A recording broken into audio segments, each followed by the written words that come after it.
भगवान परशुराम, हनुमान, राजा बलि, विभीषण, अश्वत्थामा, वेदव्यास, कृपाचार्य। भारतवर्ष में शायद ही कोई होगा जिसने इन अमर आत्माओं का नाम ना सुना। ये सभी चिरंजीवी कहलाते हैं। लेकिन क्या आप जानते हैं एक और महर्षि है जिन्हें अष्ट चिरंजीवी में जोड़ा जाता है? महर्षि मार्कंडे। एक ऐसा नाम जिसके जीवन का निर्णय स्वयं शिव ने लिया था, जिसकी आयु केवल 16 वर्ष निश्चित थी, जिसे लेने मृत्यु के देवता यमराज स्वयं आए थे। फिर भी वो आज तक जीवित माने जाते हैं। आखिर कैसे? आइए जानते हैं मृत्यु से अमरता तक की इस अद्भुत कथा को।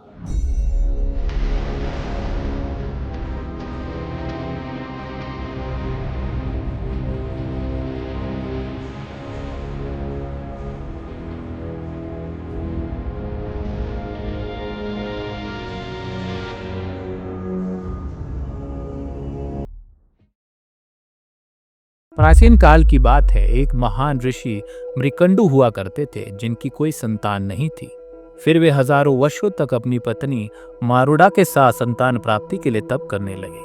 अंततः उनकी भक्ति से प्रसन्न होकर भगवान शिव प्रकट हुए। उन्होंने उन्हें दो विकल्प दिए। पहला, मंद बुद्धि पर दीर्घायु पुत्र उत्पन्न होगा। दूसरा, तेजस्वी लेकिन जिसकी आयु केवल 16 वर्ष होगी। ऋषि मृकंडु दुविधा में पड़ गए। फिर उन्होंने संकोच को त्याग कर तेजस्वी पुत्र का ही चयन किया, यानी कि मार्कंडे। लेकिन जो वरदान उन्होंने मांगा वो एक चमत्कारिक निर्णय था। जब ऋषि मार्कंडे जन्मे तो उनका जीवन उद्देश्य से भरा हुआ था। उनकी बचपन से ही तप और भक्ति में रुचि रहने लगी, और शायद यही कारण था कि वे बचपन से ही सांसारिक मोह से परे रहकर वेदों के अध्ययन, तपस्या और शिव भक्ति में लीन हो गए।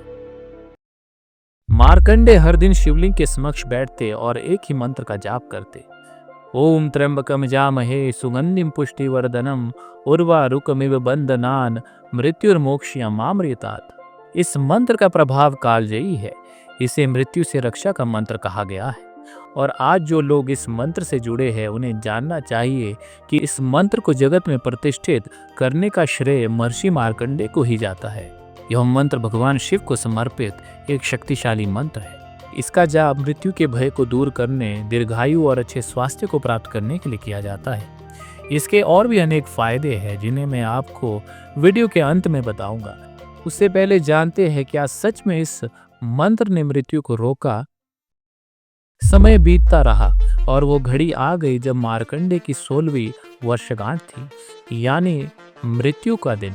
वह दिन निश्चित था और तभी यमराज स्वयं प्रकट हुए। उन्होंने अपना पाश फेंका, लेकिन मार्कंडे विचलित नहीं हुए। उन्होंने दौड़कर शिवलिंग को आलिंगन किया और मंत्र का जाप करते रहे। अचानक से शिवलिंग से एक तेज प्रकाश निकलता है। आकाश गूंज उठा, चारों ओर बिजली कड़कने लगी और भगवान शिव स्वयं प्रकट हुए। उन्होंने यमराज से कहा, यह मेरा भक्त है, इससे मृत्यु नहीं छू सकती। शिव के तेज से यमराज पीछे हट गए और मार्कंडे को अमरत्व का वरदान मिल गया। यह कोई आम वरदान नहीं था, यह समय को मात देने का आशीर्वाद था। फिर शिव जी ने मार्कंडे से कहा, अब से जो भी भक्त महामृत्युंजय मंत्र का जाप करेगा उसके सभी कष्ट दूर होंगे और वह असमय मृत्यु के भय से भी बच जाएगा। दोस्तों, कहानी यहीं समाप्त नहीं होती। अमरता प्राप्त करने के बाद महर्षि मार्कंडे ने केवल लंबा जीवन नहीं जिया, बल्कि उन्होंने ब्रह्मांड के रहस्य को जानने की यात्रा की। एक बार मार्कंडे जी घोर तपस्या में लीन थे। वे भगवान विष्णु के स्वरूप और सृष्टि के रहस्य को जानना चाहते थे। उन्होंने भगवान नारायण से प्रार्थना की कि उन्हें सृष्टि का आदि और अंत दिखाया जाए। और फिर उन्हें दिखा, चारों ओर जल ही जल है, कोई भूमि नहीं, कोई जीव नहीं। और एक पीपल के पत्ते पर एक बालक, विष्णु का शिशु रूप, जो जल पर तैर रहा था। यह था सृष्टि का महाप्रलय।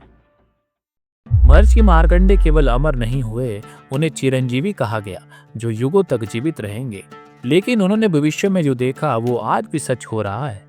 उन्होंने कलयुग के बारे में भविष्यवाणी की थी। उन्होंने कहा, जहां धर्म पीछे छूटेगा, धन को ही धर्म मान लिया जाएगा, श्रद्धा दिखावे में बदल जाएगी और इसी के साथ मिथ्या बोलने वाले सम्मान पाएंगे, सत्य बोलने वाला अकेला होगा, लालच और वासना ही संबंधों का आधार बनेंगे। आज के समाज को देखे, हर शब्द सटीक बैठता है, मानो हजारों वर्ष पूर्व ही उन्होंने आज का दृश्य देख लिया हो। मार्कंडे पुराण एक ऐसा ग्रंथ जिसमें देवी महात्म्य, योग, धर्म और सृष्टि के अनंत रहस्य समाहित है। इसी पुराण में देवी दुर्गा के महात्म्य का अद्भुत वर्णन भी है, जिसे दुर्गा सप्तशती कहते हैं। यानी इसमें देवी दुर्गा के शक्ति रूप, महिषासुर वध, नवदुर्गा आदि की कथा भी आती है। दुर्गा सप्तशती का सबसे पुराना स्रोत भी यही मार्कंडे पुराण है। महर्षि मार्कंडे का ज्ञान आज भी श्रीमद् भागवत पुराण व मार्कंडे संहिता में जीवित है। यह ग्रंथ जीवन की गहराई को उजागर करता है। आज भी भारत के कई स्थानों पर महर्षि मार्कंडे की तपोभूमियां जीवित स्मृति में है। उत्तर प्रदेश में स्थित मार्कंडेश्वर मंदिर को शिव के उन्हीं रूप में पूजा जाता है जिसमें उन्होंने अपने भक्त को मृत्यु से बचाया।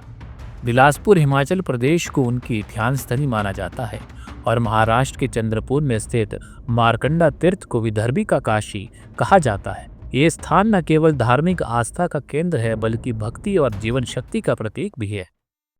आज भी जब भय, तनाव और बीमारियां जीवन पर हावी होती है तो लोग महामृत्युंजय मंत्र का जाप करते हैं। क्या इस मंत्र की शक्ति आज भी कायम है? यह मंत्र शारीरिक, मानसिक और आध्यात्मिक शांति का स्रोत बन चुका है। इसका उल्लेख ऋग्वेद में भी मिलता है। त्र्यंबकम यजामहे सुगंधिम पुष्टिवर्धनम।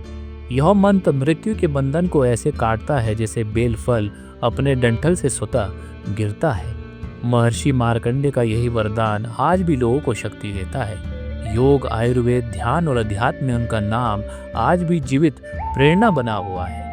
अगर आपको यह वीडियो पसंद आया हो तो इसे अपने मित्र और परिवार के साथ जरूर साझा करें ताकि महर्षि मार्कंडे की अमर कथा हर दिल तक पहुंचे।